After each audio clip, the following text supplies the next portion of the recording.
Hello, it's Michelle again, and you still can't see me because today I am talking with another farmer here in California who I actually have gotten to know exclusively through Twitter and also through Facebook.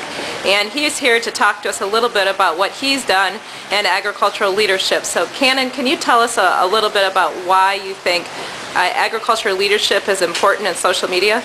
I think it's absolutely important because you can reach a wide audience, and I think the ability to get your message out to non-ag people is actually more important. The connections I've made with the ag folks is great, but I think the ability to connect with non-ag people in an urban setting who really have no understanding for agriculture, I think that's one of the huge components of it that I've enjoyed.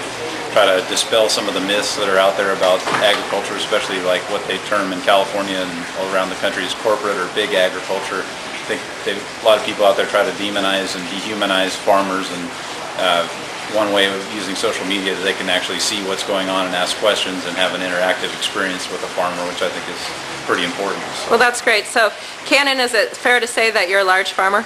It is, yeah. Okay. We would fall under the definition of being what would be termed a large, big corporate agriculture farm, where I'm a sixth generation of my family to be in the farming business. We've been in California for over 150 years, so it's not as easy to just call us big ag and just stick a label on us like that. So I keep kind of trying to fight those perceptions, and a lot of times big ag is actually better for the workers, it's better for the environment. I mean, there's a lot of positive things, so trying to get that other alternative message out there that kind of counters some of these other claims, I think is important. Sure.